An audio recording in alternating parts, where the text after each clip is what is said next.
नमस्कार दोस्तों और मेरे डियर स्टूडेंट्स, आप सबका स्वागत है E201 के बीजेटी के अगले लेक्चर में। यानी बीजेटी का ये पार्ट 3 होगा। इससे पहले के लेक्चर में आपने देखा कि बीजेटी क्या होता है। पार्ट 1 में हमने बीजेटी के बेसिक्स को समझा और फिर उन बेसिक्स में ही हम आगे बढ़े थे। पार्ट 2 में हमने बीजेटी के कॉमन एमिटर कॉन्फ़िगरेशन तक हमने लास्ट पढ़ा था। आज हम इस पोर्शन को कवर अप करेंगे और कॉमन कलेक्टर कॉन्फ़िगरेशन और जो भी इससे रिलेटेड टर्मिनोलॉजीज़ हैं हम उस पोर्शन को कवर करेंगे। इसके बाद में जो सिलेबस में जो रिमेनिंग पॉइंट्स हैं बीजेटी से रिलेटेड यूनिट 2 में हम उसको देखेंगे। तो चलिए आज हम सीधा चलते हैं कॉमन कलेक्टर कॉन्फ़िगरेशन के ऊपर। तो स्टूडेंट्स, जैसा कि आप देख पा रहे हैं, ये है हमारा कॉमन कलेक्टर कॉन्फ़िगरेशन। अब जो कॉमन कलेक्टर कॉन्फ़िगरेशन है उसके अंदर जैसे कि मैंने पहले एक्सप्लेन किया था, कॉमन मीन्स इनपुट और आउटपुट के बीच में एक जो पर्टिकुलर कॉमन है। यानी हमने पहले देखा था कॉमन एमीटर में, तो इस पॉइंट पे जैसे कि यहाँ पर तो कलेक्टर है, तो यहाँ पर हमने देखा था कि एमीटर कॉमन है। ऐसे बेस था तो जस्ट इस ट्रांजिस्टर को हमने थोड़ा सा मतलब टिल्ट कर दिया था तो उसमें बेस कॉमन आ गया था। तो अभी आप देख सकते हैं जैसे कि ये एन पी एन ट्रांजिस्टर है, यहाँ पर एमीटर और कलेक्टर के बीच में हम आउटपुट ले रहे हैं और बेस और कलेक्टर के बीच में हम इनपुट सिग्नल दे रहे हैं, और ये हमारा कलेक्टर आउटपुट और इनपुट के रेस्पेक्ट में कॉमन है। सिमिलरली अगर हम पी एन पी की बात करें, पी एन पी की बात करें, तो आप देख सकते हैं कि ये तो हमारा एमीटर और कलेक्टर के बीच में हम आउटपुट कलेक्ट कर रहे हैं और ये हमारा बेस और कलेक्टर के बीच में हमारा इनपुट सिग्नल है। तो अब हम आगे बढ़ते हैं कि हमें कैसे करना है कॉमन। अब जैसे कि आपने current amplification factor common base के लिए तो आपने अल्फा देखा और कॉमन एमिटर के लिए आपने बीटा देखा। ऐसे ही यहाँ पर current amplification factor common collector को हम गामा से रिप्रेजेंट करते हैं। तो मैं इसमें पढ़ देता हूँ, in common emitter connection input current is base current and output current is emitter current. और जो हमारा जो कॉमन कलेक्टर में है, शायद यहाँ पर एक टाइपिंग मिस्टेक हुआ है, ये कॉमन कलेक्टर कनेक्शन होगा। तो यहाँ पर जो हमारा इनपुट करंट होता है बेस और आउटपुट करंट होता है हमारा एमिटर करंट। तो इसको स्टूडेंट्स एक बार करेक्ट कर लीजिएगा, ये कॉमन कलेक्टर कॉन्फ़िगरेशन है। फिर तीसरा पॉइंट में पढ़ता हूँ, the ratio of change in emitter current to the change in base current is known as current amplification factor in common collector configuration। ये ठीक है। तो जैसे कि आप देख सकते हैं गामा है हमारा del I E upon del I B. ऐसे ही हमने बीटा जो कॉमन एमिटर कॉन्फ़िगरेशन में देखा था उसमें हमारा था del I C upon del I B, वहाँ पर भी बेस इनपुट में था।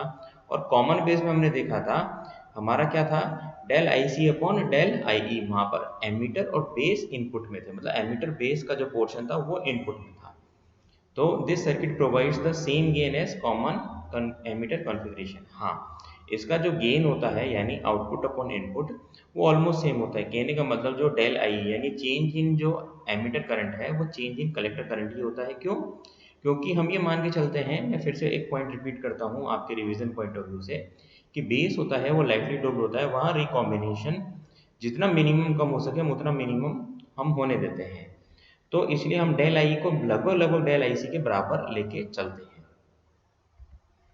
अब हम रिलेशन बिटवीन गामा, यहाँ पे सिंबल शो नहीं हो रहा है, कोई बात नहीं, गामा एंड अल्फा का हम रिलेशन देखते हैं। Gamma equals to del I upon del I B और अल्फा होता है हमारा del I C upon del I, जो कि कॉमन बेस के लिए, ये आपका कॉमन कलेक्टर के लिए।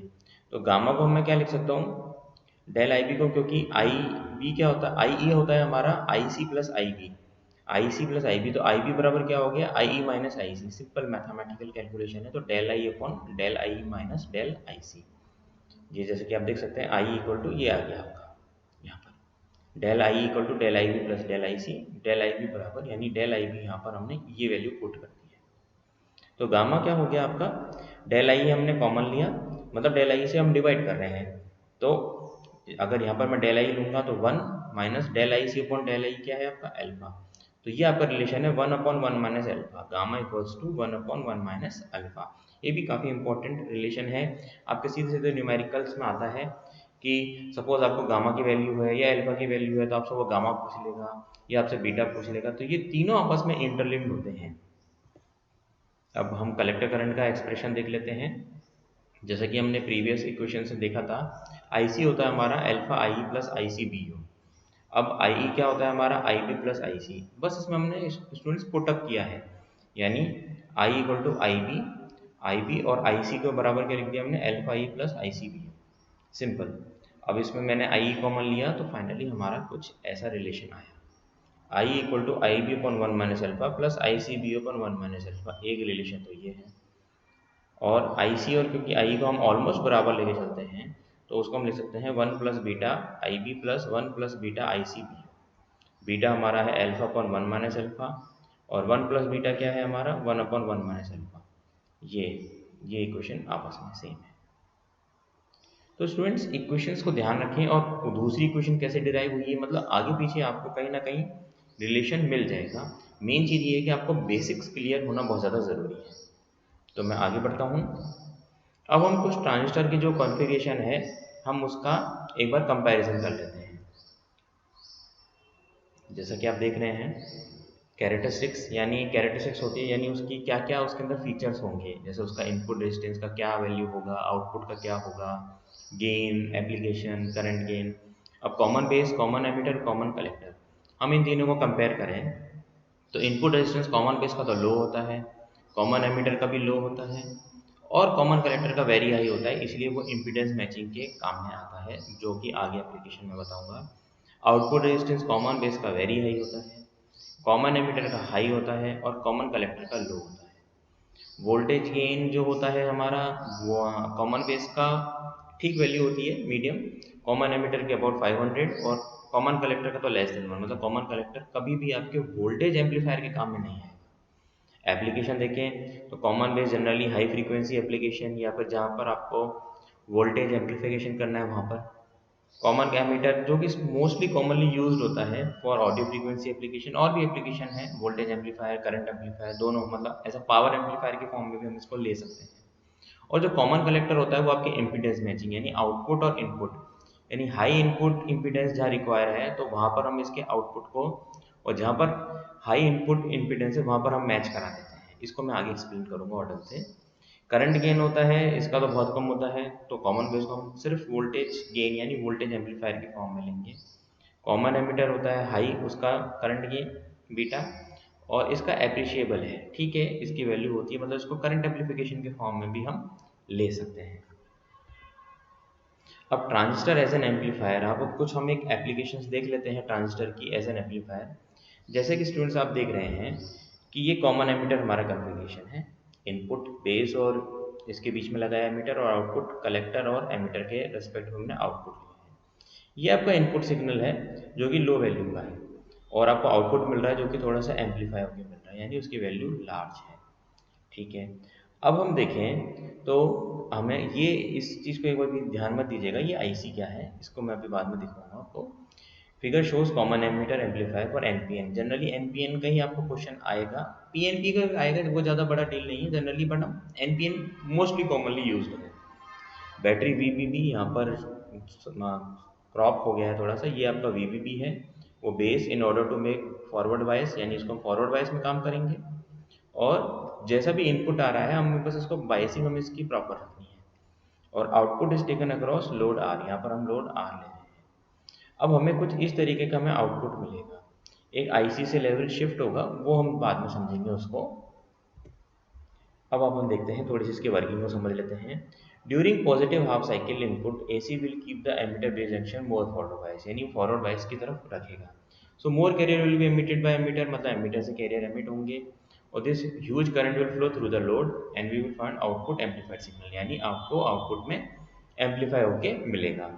अब नेगेटिव हाफ साइकिल में क्या होगा कि emitter base junction less forward bias, यानी कम फॉरवर्ड बाइस होगा, तो इस कारण आपका जो मतलब करंट है आउटपुट में वो कम मिलेगा, इस कारण आपका डिक्रीज आउटपुट वोल्टेज मिलेगा अपोजिट डायरेक्शन में। मैं दोबारा दिखा देता हूँ, ये आपका आया इनपुट में था इतना दिया, आपको एनलार्ज मिला, और उल्टा गया तो आपको अपोजिट डायरेक्शन में एनलार्ज मिला। तो इस तरीके से ये एम्पलीफायर की तरह काम करता है। अब आपका एक कॉन्सेप्ट आता है ट्रांजिस्टर लोड लाइन एनालिसिस, इसको मैं आपके बोर्ड लेक्चर में और एक्सप्लेन करूंगा, अभी के लिए मैं यहाँ पर एक्सप्लेन कर देता हूँ। दरअसल स्टूडेंट ट्रांजिस्टर लोड लाइन का कॉन्सेप्ट ये होता है कि ट्रांजिस्टर का ये नहीं कि आपने सिंपली इनपुट दे दिया और आपको आउटपुट एम्पलीफाई फॉर्म में मिल गया, हमें आउटपुट डिस्टॉर्टेड मिलता है, ये डीप एनालिसिस स्टडी है। लेकिन वो हमें क्यों मिलता है, उसके पीछे क्या रीज़न रहता है, वो रहता है नॉन आइडियल इफेक्ट्स होते हैं। तो हम उसकी प्रॉपर बाइसिंग यानी हम उसको एक प्रॉपर ऐसे लेवल पे रखें कि हमें जैसे मतलब हमने इनपुट दिया है हमें उसकी फॉर्म में मिले, चाहे भले वो एम्पलीफाई हो या डिस्टॉर्टेड हो, लेकिन वो हमारा आउटपुट खराब नहीं हो। जैसे मान के चलिए आपने पॉजिटिव साइकिल दिया वो तो मिल गया, नेगेटिव साइकिल आपका हाफ आ रहा है हाफ नहीं आ रहा। तो इन तरह की मतलब समस्याओं को से मतलब इन सब चीज़ों को मतलब सेटअप करने के लिए हम ट्रांजिस्टर लोड लाइन एनालिसिस को देखते हैं। तो क्या है, एक बार हम इसको देख लेते हैं। ट्रांजिस्टर लोड लाइन एनालिसिस में क्या होता है? In transistor circuit analysis it is necessary to determine collector current for various VC. Generally collector को हम आउटपुट ही लेके चलते हैं क्योंकि common emitter configuration mostly commonly used applications में काम आती है। One method is we can determine the collector current at any desired VC voltage from the output characteristics। ठीक है, एक मेथड तो ये हुआ कि हमने कलेक्टर करंट को देख लिया, हमने जो भी VC है उसको पुट अप किया।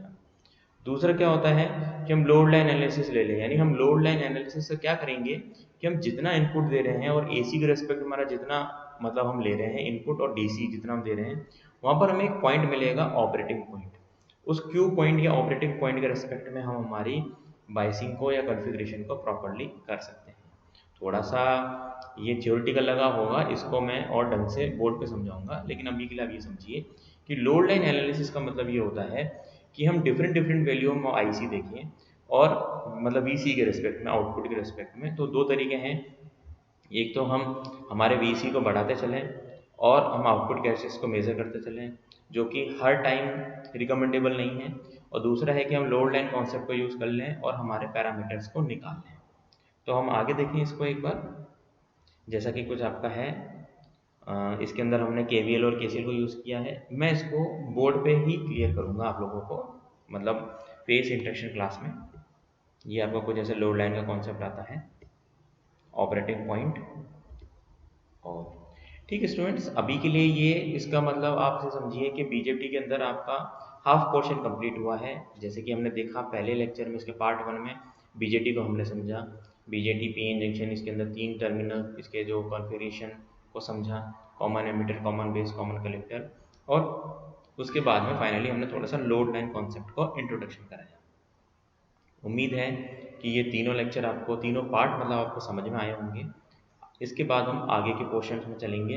अगर कोई भी चीज़ है स्टूडेंट्स डिस्कस करें, फील फ्री टू आस्क। और मेन इंपॉर्टेंट चीज़, इस कोरोना महामारी में अपना ध्यान रखें, अपने फैमिली का ध्यान रखें और अनावश्यक कहीं भी इधर उधर ना घूमें। Thank you so much.